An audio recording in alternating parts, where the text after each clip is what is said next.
Thank you, Abra and Colette. I think that woke us up.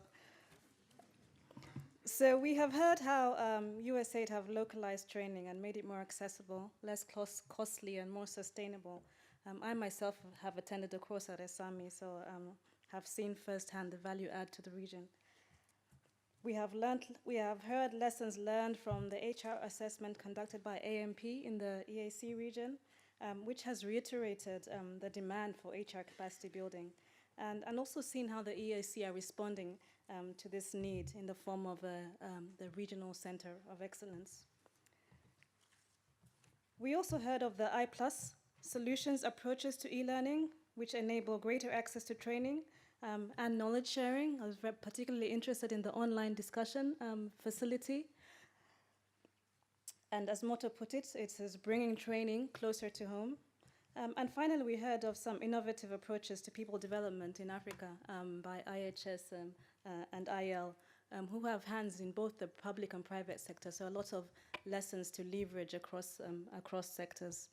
I think we have, we can allow some minutes for questions and answers as we started the session a bit late. I know we all want to go on network, and I'm sure IHS have provided some refreshments outside. So I'll just open up the floor for some quick questions. Maybe we'll take a few questions.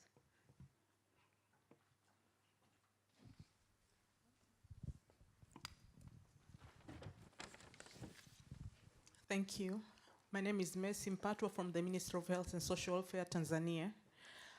First, I would like to congratulate all the presenters for good presentation, and I will have clarification questions to Philip on the assessment of the feasibility of establishing the Center of Excellence. In your presentation, there is one bullet which said that one of your findings was lack of pre-service training in the region. But as far as I know, in Tanzania, we did conduct an assessment to see the need to integrate the supply chain management curriculum into the pre-service training. And we did integrate in year 2012, and we are now getting outputs out of that. So maybe I would like a clarification on when the assessment was conducted. And lastly, as an advice, maybe if you, when you establish the Center of Excellence, I would like to advise you link with the existing initiative in the region, like ESAMI and others, as presented by the previous presenter. Thank you. Is there another question anywhere? No hands up? I think we want to go. There's a question here from Daniel.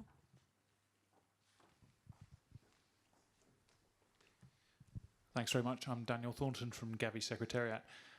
So really good presentations, and there's clearly a wide spectrum of different options in terms of training in this area. And I think that's got to be a good thing. There's got to be different approaches tried in different places, and a choice is good if in terms of the opportunities for people who want to get training.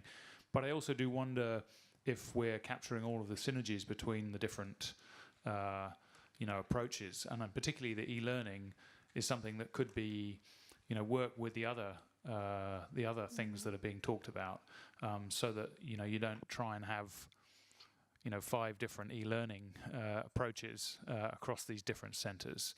And obviously different organizations will have some proprietary information, but most of what we're talking about, with the exception of Imperial, is it's funded by the same donors ultimately. So I think maybe there are some opportunities there. I'll be interested in hearing from the panel about that. Okay, thank you. And we'll take one more. Stephen.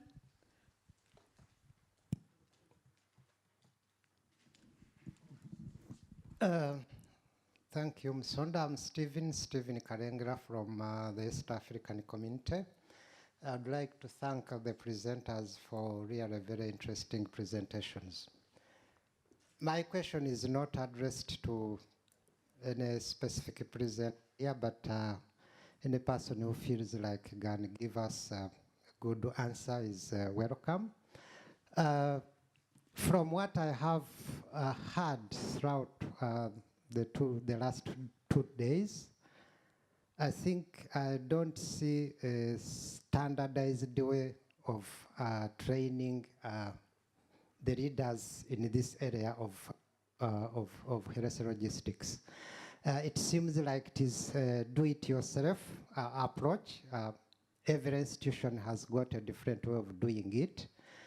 But we know that the area of academics is really a rigidly ruled or policed area. And we want to start this center of excellence in 5 different academic jurisdictions. So if we don't come up with something that is really close to a benchmark, a global benchmark of training in this area, we are going to have a lot of pushback from these 5 different jurisdictions. So my question is there something can take as a standard training, pre-service training module in health supply chains? 2, the events in West Africa have shown that the health supply chains and health systems are very weak and will not stand to events of public health importance like Ebola. How do you see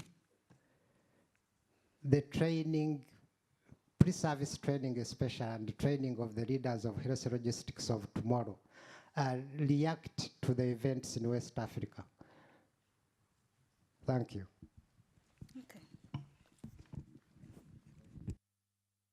Thank you, Stephen. So I'll address obviously the Center of Excellence one to Philippe, and I'll invite all of the panel to, within please 10 seconds, comment on Daniel's question around how we're capturing all the synergies between the different approaches, and some thoughts around harmonization.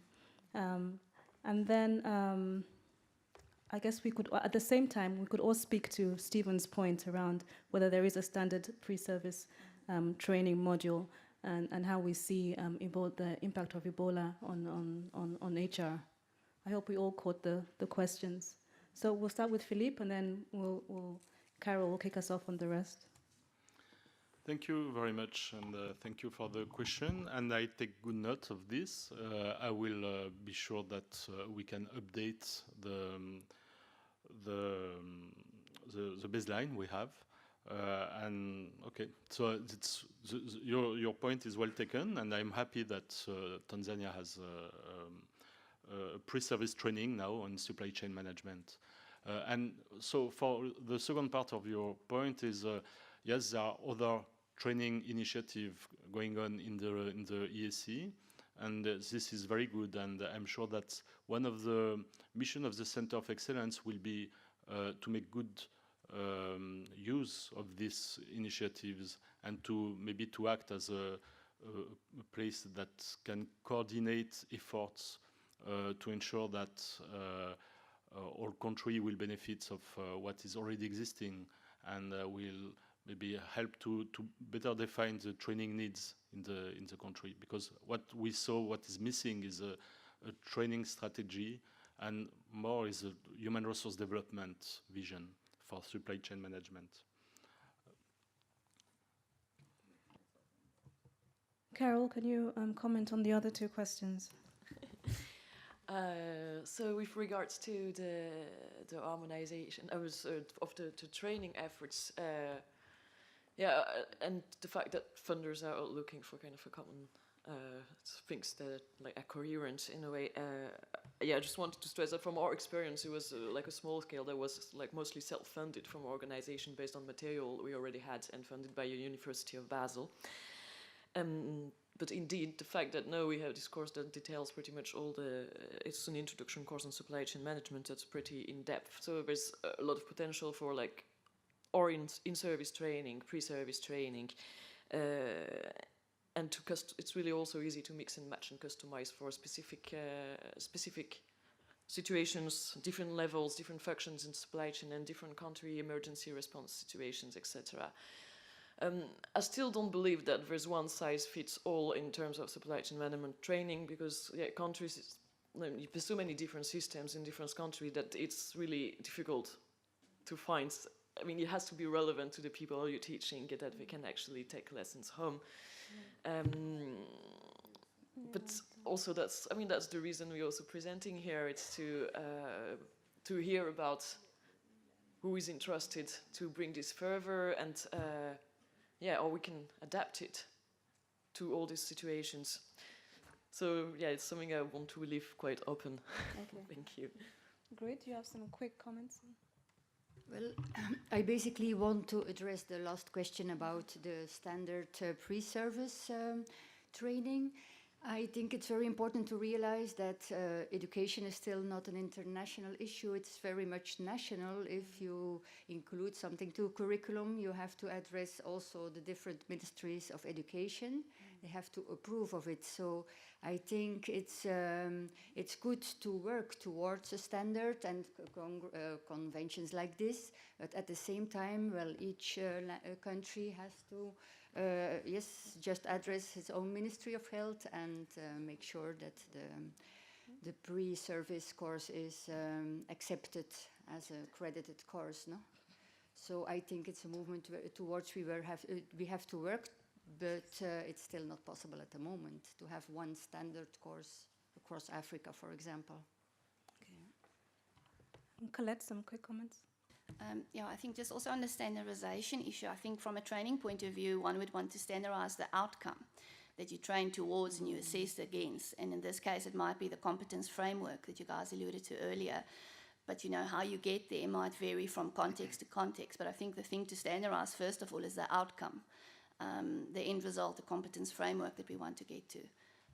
That would be my comment. Thank you. Aubrey?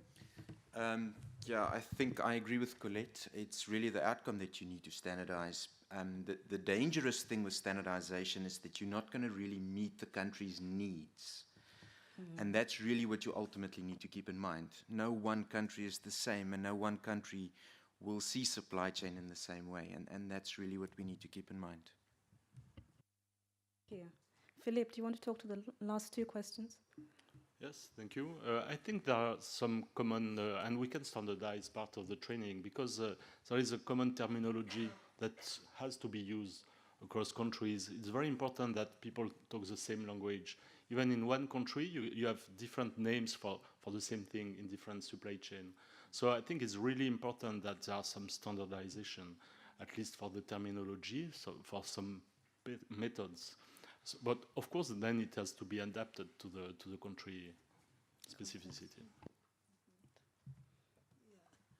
I just want to say that Stephen's question is a right question.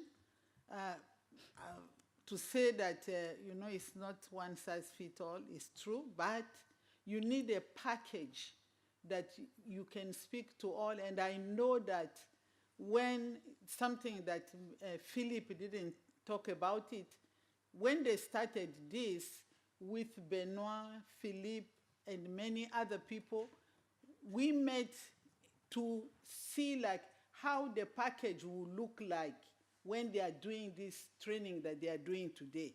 So that is what is needed. That is what Steve is talking about. It's true. Like each one of us, we sit in our own organization, we know that we are experts, and we develop that, and we go and start teaching. I think that's the thing. We need to harmonize in somehow that we are not contradicting ourselves, because we can say that it's a model for each training, each country, is true, but those countries, we go in them, all of us, and we are telling them different messages. Why that we are talking the same thing? So that's I think that was the request from Stephen. And I think that this is an opportunity that people that deliver is giving us for us to come together. The e-learning, even us at JSI, we do e-learning, but we didn't talk about it. So to tell you that it's not, but it's good to see what are we teaching to everybody so that we harmonize it we did an assessment in Tanzania, they asked the same thing, that the Pharmacy Council wants to harmonize the curriculum in the country so that it's not pieces different, every organization is teaching. So that's my personal view just on that. Are there any, is it quick? Yeah, just to save your time, I just want to make a comment with one of my foot in humanitarian logistics and one in public health supply chain, and we have a humanitarian logistics specialist in the room here. I think the point you make about being caught unprepared with the disaster, the disease outbreak like Ebola and whatnot, indeed you can standardize what is there, what exists. But true that while we have done so much work in humanitarian logistics response for onset disasters, that there is more work to be done in addressing, in being prepared to address disease outbreak, more of disaster resilient supply chain that is linked to the national disaster risk strategy that is not standing alone. And there's more work to be done on that. Okay. Thank you very much, Pamela, for that contribution. So I think on that note, we'll close the session. I think it sounds like there's some follow-up from people that deliver in terms of how they could look at the harmonization issue where it makes sense, and whilst, of course, maintaining the need for country, for contextualizing it in the country, putting it in the country context. I'd like to thank our panels. Can we please...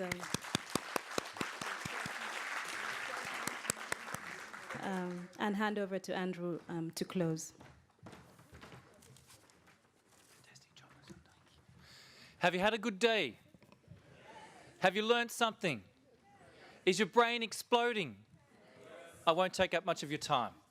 A couple of little things. One is that tomorrow morning, for those of you who want to be engaged in a bit of a recap before we start, I'll be giving a small recap of today's events at 8:45. Otherwise, we start at 9 o'clock. I'm just going to hand over to Kevin. We do have a conference statement that we're looking to release tomorrow afternoon. He's going to take a couple of minutes to talk about that, and then I'm going to tell you about the logistics for this evening. Hold that thought. So I thought I'd just read you the conference statement. No, just kidding. No, Andrew mentioned briefly this morning there's a conference statement. I don't know if everyone caught it. In your programs, it starts page 11. Go through page 13. I think it's very good, but certainly I'm sure with all of the minds in the room, we can improve it. So I just ask everyone to take a look at it. You'll be voting hopefully for it tomorrow at the end of the session tomorrow. So please do read it. And if you could send me comments by lunchtime tomorrow, that would be great. That would give us time to work up a final version. My email is here. There's a little typo in the gmail.com, but you'll figure that out. So you can email it to me. You can scribble right on here and hand me the package, or just come talk to me anytime until lunch tomorrow, and then we'll have a final version by the end of the day tomorrow. Thank you. And as part of that, today we've just released a joint press release with UNICEF. So if you're interested in that, it's on our website. If you have the capacity in your own organisation to forward that to your own communications team to get that more global, that would be very helpful. So just look at our website for that. You're getting a piece of paper. Tonight we have a networking event with drinks and nibbles and support provided by Imperial Health Sciences. So we'd like to thank them for sponsoring that.